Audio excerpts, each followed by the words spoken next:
Melalui mandat organisasi, Lembaga Bantuan Hukum Pers melakukan kerja-kerja bantuan hukum terhadap pekerja media maupun masyarakat sipil secara luas yang terlibat di dalam dimensi pers. Seiring berkembangnya zaman, tentu saja layanan bantuan hukum yang diberikan juga mengalami perkembangan, apalagi khususnya di era digital seperti sekarang ini. Untuk mengetahui lebih lanjut terkait dengan pemberian layanan bantuan hukum di era digital, Yayasan Tifa berkolaborasi dengan LBH Pers melalui episode Tifa and Friends kali ini akan mengulas tentang layanan bantuan hukum di era digital. Untuk tahu lebih lanjut, ikuti terus episode ini. Selamat datang di Tifa and Friends. Kali ini, di episode kali ini, Yayasan Tifa berkolaborasi dengan Lembaga Bantuan Hukum Pers akan berbincang-bincang sedikit tentang pemberian bantuan hukum di era digital. Nah, sebelumnya perkenalkan, saya Gemma, saya yang akan memandu sesi Tifa and Friends kali ini. Tentunya saya tidak sendirian, di studio sudah hadir bersama saya di sini Bang Mustafa. Bang Mustafa merupakan pengacara publik Lembaga Bantuan Hukum Pers.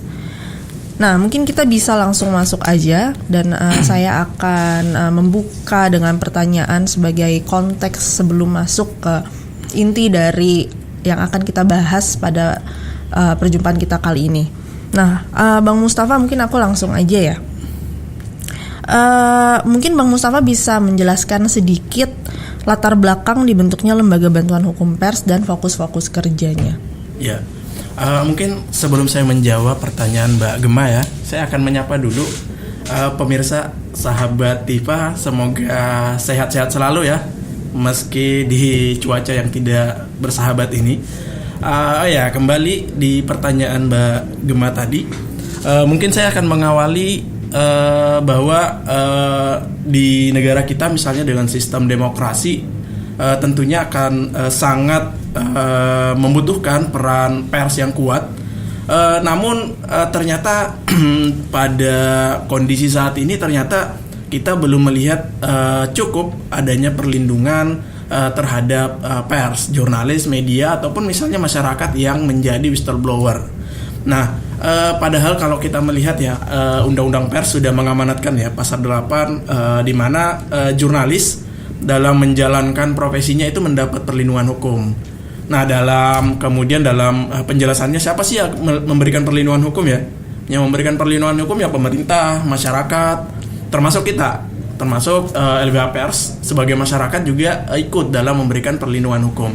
Nah, tapi kita melihat bahwa sejak era kemerdekaan misalnya, atau misalnya Orde Baru, banyak media dibredel oleh rezim misalnya. Kemudian di era, bahkan di masa reformasi pun pemberedelan itu sudah hilang dengan adanya Undang-Undang Pers. Namun ternyata kekerasan itu berubah bentuk.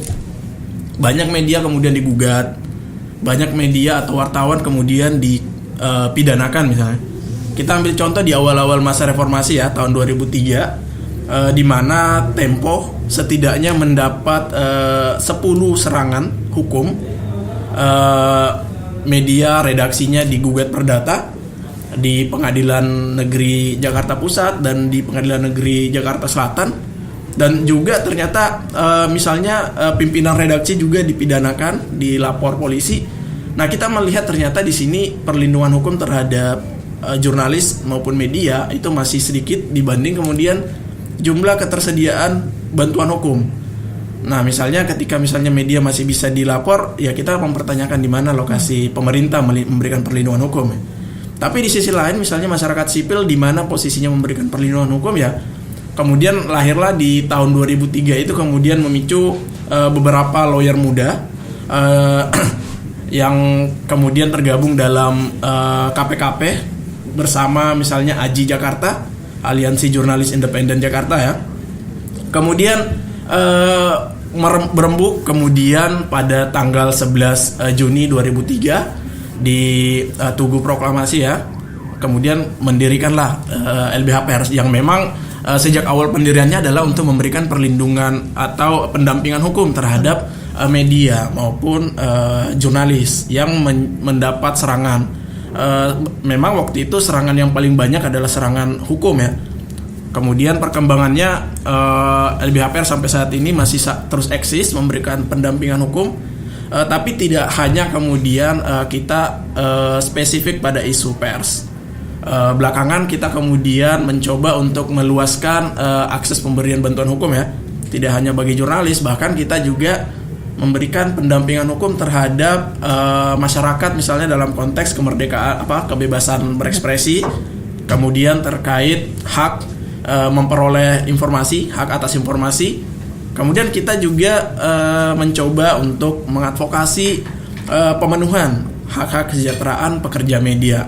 Nah itu yang kami lakukan hingga saat ini. Kemudian tentu juga selain misalnya memberikan pendampingan hukum ya terhadap kerja jurnalis atau pers, kami juga mendorong agar publik mendapatkan haknya untuk memperoleh informasi atas pelaksanaan kerja-kerja jurnalistik yang dilaksanakan secara profesional ya. Jadi selain kita melindungi atau mendorong perlindungan terhadap jurnalis, kita juga mendorong agar jurnalis itu profesional, agar masyarakat yang sebenarnya sebagai pemangku hak ya, yang berhak dapat informasi yang berkualitas dan baik itu terpenuhi, seperti itu. Oke, jadi pada intinya berangkat dari kebutuhan pendampingan hukum terhadap pekerja-pekerja media dalam konteks terdapatnya serangan-serangan hukum ya pada saat itu. Kemudian dibentuklah LBH Pers, dan seiring berjalannya waktu kemudian advokasi yang diberikan oleh LBH Pers bukan hanya terhadap jurnalis itu sendiri, tapi juga terhadap advokasi hak atas kebebasan berekspresi sampai dengan hak atas informasi tadi. Nah kemudian itu kan ruang lingkup atau cakupan dari kerja-kerjanya LBH Pers. Nah kalau mengenai cakupan secara wilayah, sebenarnya LBH Pers sendiri ini memberikan akses bantuan hukum terhadap pekerja media atau orang-orang yang di dimensi pers dalam lingkup Jakarta aja atau seperti apa? Jadi ini memang sering banyak yang bertanya ya, di daerah apakah ada LBH Pers? Di daerah, beberapa daerah ya, khususnya misalnya Makassar, Surabaya, Manado, kemudian di Papua memang ada LBH Pers. Kalau tidak salah ada 8 LBH Pers di daerah. Kami selalu berkoordinasi dengan mereka, walaupun kemudian tidak memiliki ikatan secara struktural ya, tapi koordinasi kami sangat baik. Untuk beberapa kasus misalnya di daerah tersebut kami selalu berkoordinasi. Tapi memang yang jadi pekerjaan rumah kita semua, bagaimana kita kemudian menghadirkan bantuan hukum di daerah-daerah lain. Kita kan banyak daerah ya, bahkan di LBH Pers daerah kan memang juga biasanya hanya di ibu kota ya. Sebenarnya bukan hanya isu pers, bahkan di semua isu hukum ya, ketersediaan lembaga bantuan hukum untuk isu pers ini sangat sedikit. Kemudian khususnya di beberapa daerah misalnya yang bukan ibu kota, kabupaten atau kota yang jauh misalnya, kami pernah menangani kasus di Kota Baru, Kalimantan Selatan misalnya, jurnalis dikriminalisasi. Itu sangat jauh akses dari pemberi bantuan hukum. Bahkan kita harus mencari siapa nih lawyer yang bisa membantu di sana. Kalau misalnya LBH Pers Jakarta yang ke sana itu sangat sulit, dan memang juga biayanya sangat tinggi ya. Apalagi persidangan itu kan panjang prosesnya. Jadi kemudian sangat sulit kemudian kita akan melakukan pendampingan langsung. Nah itu memang menjadi tantangan adalah bahwa secara geografis memang LBH Pers selama ini memang bertempat atau area kerjanya di Jakarta dan sekitarnya. Walaupun kemudian sebenarnya kami beberapa kesempatan ikut terlibat dalam advokasi yang di luar Jakarta. Tapi memang kembali lagi bahwa bentuk advokasi yang kita berikan itu kemudian tidak maksimal secara langsung ya. Biasanya kami memberikan advokasi melalui konsultasi atau kami menyiapkan jaringan lawyer di daerah. Karena memang diakui bahwa ketersediaan lawyer yang punya keberpihakan atau pemahaman isu pers itu tidak banyak ya. Tidak banyak. Sehingga kemudian beberapa tahun belakangan ini kan memang LBH Pers juga rutin atau bahkan dalam 1 tahun ini kita sudah melaksanakan 3 kalau tidak salah 3 pelatihan lawyer untuk lawyer-lawyer di daerah terkait isu pers. Karena memang beberapa tahun terakhir memang sangat sulit ya untuk mencari misalnya jaringan lawyer di daerah yang memiliki perhatian terhadap isu pers, bahkan pemahaman tentang isu pers ya, karena memang isu ini spesifik. Seperti itu mungkin Mbak Gema.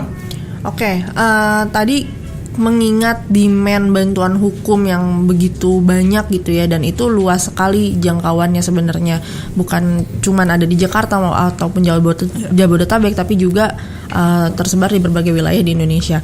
Nah, untuk mengantisipasi demand yang tinggi dan kesulitan jangkauan dari LBH Pers sendiri, sebenarnya apa yang sudah dilakukan oleh LBH Pers?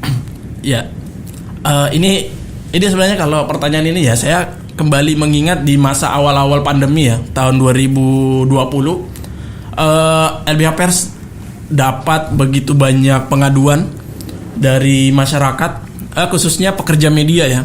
Ya, kita ketahui pandemi itu menghantam hampir seluruh sektor kehidupan kita ya, termasuk ekonomi. Nah, pekerja media ini yang salah satu yang terdampak. Kita lihat misalnya berapa media yang kemudian tutup, kemudian berapa media yang kemudian menerapkan pengurangan upah misalnya. Nah, ini semua yang kemudian akan berdampak juga pada profesionalisme jurnalis. Nah, selama proses awal-awal pandemi itu, kita kemudian ada satu sisi kita menerima banyak pengaduan, sisi lain jumlah pengacara di LBH Pers itu sedikit. Kemudian jumlah pengaduan yang masuk itu tidak hanya di Jakarta ya, dari berbagai daerah. Sehingga kemudian kita mencoba melakukan pendekatan lain. Kita mengedepankan pemberdayaan dari pencari bantuan hukum ya. Jadi kita berikan konsultasi hukum secara gratis melalui WA, Zoom, atau Google Meet misalnya. Nah, cara-cara ini ternyata cukup efektif ya, melihat keterbatasan sumber daya pemberi bantuan hukum. Kemudian ini juga cukup efektif untuk bagaimana kita menangani misalnya persoalan jarak yang jauh.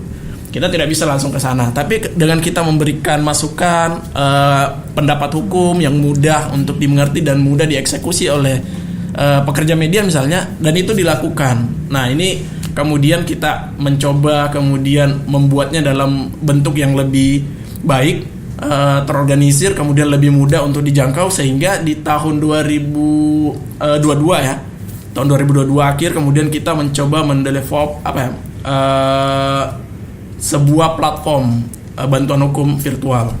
Nah, kita kemudian di Januari kemarin sudah launching lapor Legal Aid Portal Indonesia ya, kemudian kita singkat lapor.lbhpers.org.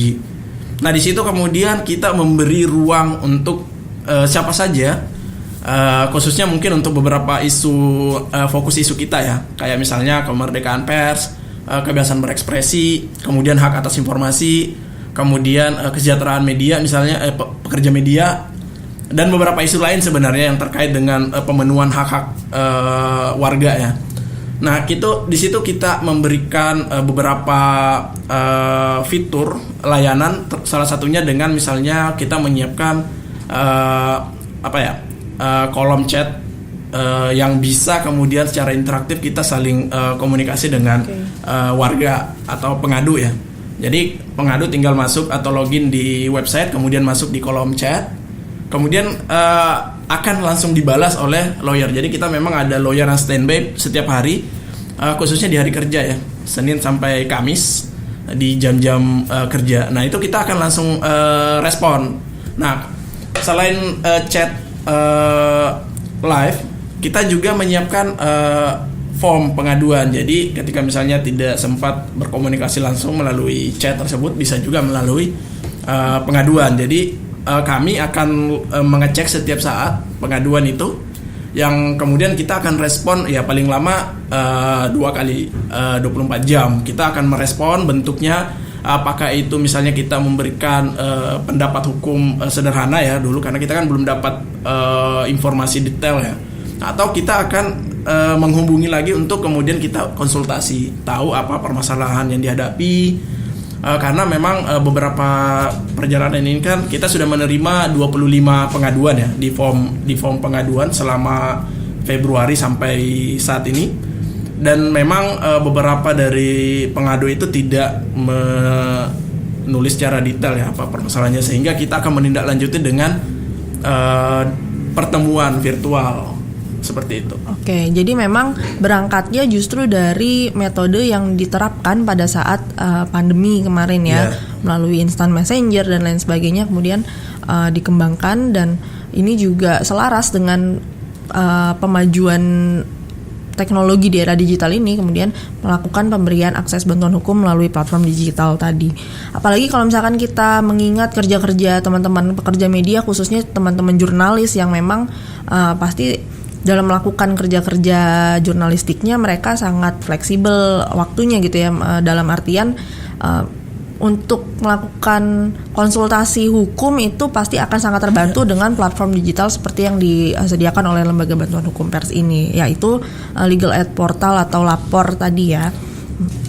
Oke, berangkat dari situ kan pasti dalam melakukan atau memberikan bantuan hukum dengan metode yang berbeda dari yang sudah dilakukan sebelumnya, ada tantangan tersendiri gitu ya pastinya dalam perjalanannya. Mungkin boleh diceritakan tantangan khusus yang sudah dialami oleh teman-teman LBH Pers dalam pelaksanaan penggunaan lapor ini.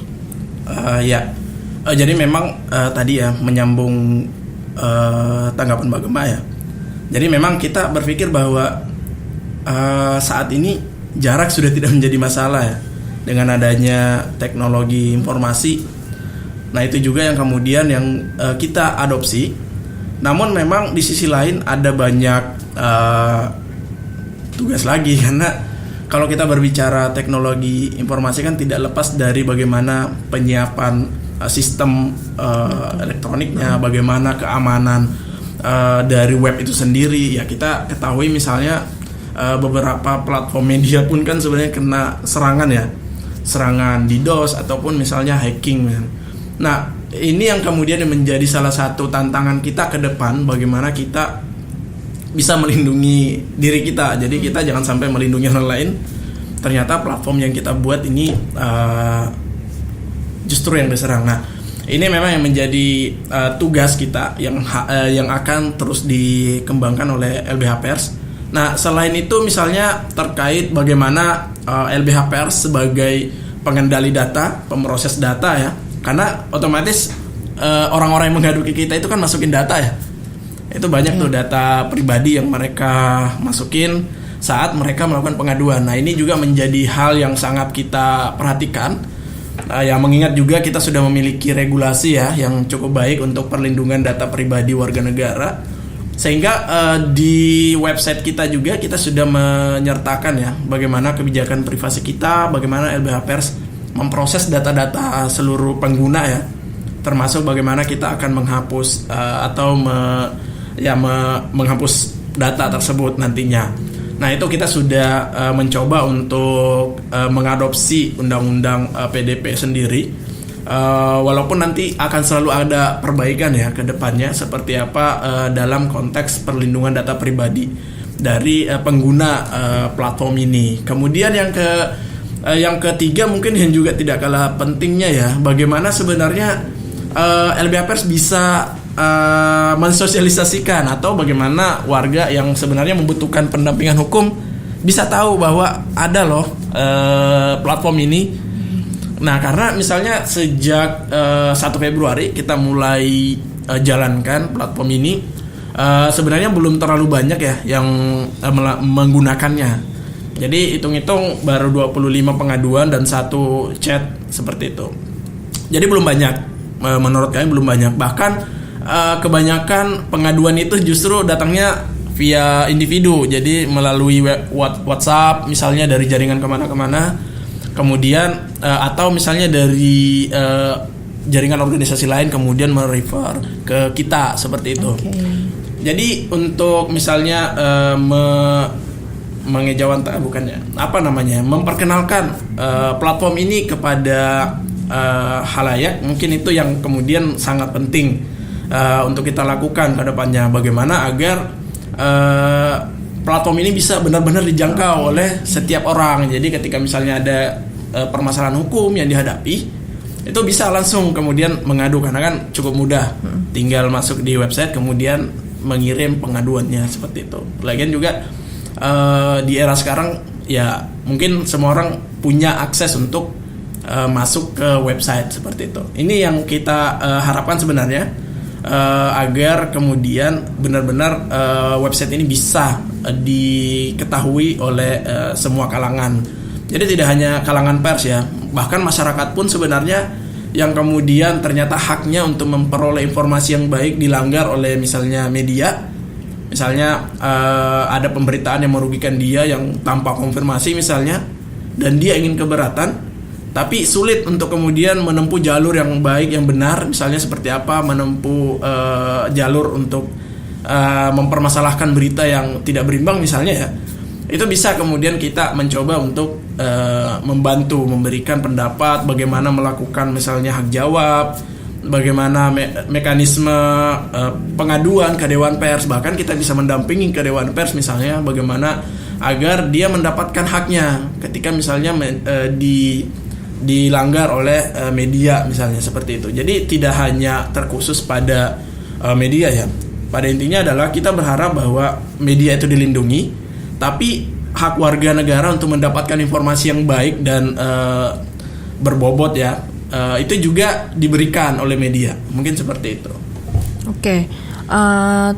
Jadi salah satu tantangan dari eksistensi dari LBH Pers, lapor yang diadakan oleh LBH Pers ini tadi terkait dengan keterbiasaan pemberi bantuan hukum yang tadinya memang memberikan bantuan hukum secara langsung, ini harus melalui teknologi-teknologi baru gitu ya, dalam hal ini melalui platform digital. Kemudian juga tadi soal privacy policy yang harus disesuaikan dengan existing law yang sudah ada saat ini.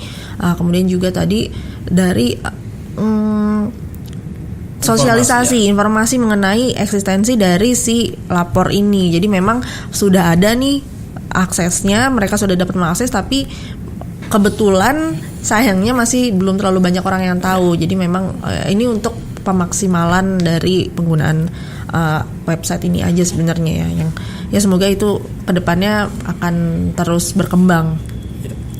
Nah, mungkin kita masuk ke pertanyaan terakhir nih, Bang Mustafa. Jadi tadi kan kita udah ngomongin soal apa sih kebutuhan dari pemberian bantuan hukum, khususnya terhadap teman-teman pekerja media maupun orang-orang yang ada di dimensi pers secara luas, dan apa sih platform yang sudah disediakan atau upaya-upaya yang sudah dilakukan oleh lembaga bantuan hukum pers dalam memperluas akses bantuan hukum dan lain sebagainya. Nah, sekarang kita mungkin bicara soal potensi risiko ya.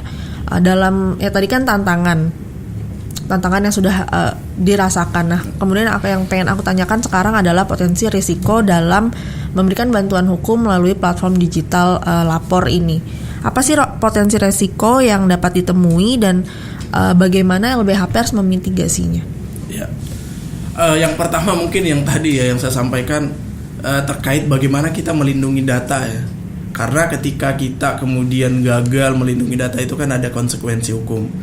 Sehingga ini menjadi sangat penting kemudian LBH Pers sebagai pengendali data untuk bisa memprotek data tersebut. Sehingga kita membuat privasi data policy. Nah, kemudian mungkin yang kedua adalah ini hambatan teknis ya. Bagaimana kita bisa menjamin bahwa platform ini tidak ada gangguan sehingga bisa tetap diakses oleh masyarakat. Nah, mungkin tantangan yang lain adalah bagaimana sebenarnya kita bisa memberikan akses bantuan hukum tidak hanya sekedar kita memberikan konsultasi, khususnya misalnya teman-teman yang berada di luar jangkauan kita, misalnya di daerah di Makassar pelosok misalnya, yang beberapa kilometer dari kota ya, atau di Papua misalnya, bagaimana kita tidak hanya kemudian memberikan konsultasi. Kalau hanya konsultasi kan orang misalnya paham, belum tentu prakteknya dia tahu misalnya. Sehingga sangat untuk beberapa kondisi, beberapa case itu sangat perlu ada pendampingan langsung. Sehingga kami beberapa tahun belakangan ini sedang mengembangkan jaringan lawyer ya, jaringan advokat untuk isu pers. Sebenarnya ini kita sudah lakukan beberapa kali pelatihan, tapi kita ingin menyatukan atau menjaring seluruh alumni-alumni pelatihan kita untuk tergabung dalam tadi platform lapor ya, dalam kalibrasi. kolektif advokat untuk kemerdekaan atau kebebasan pers ya, kebebasan berekspresi lah.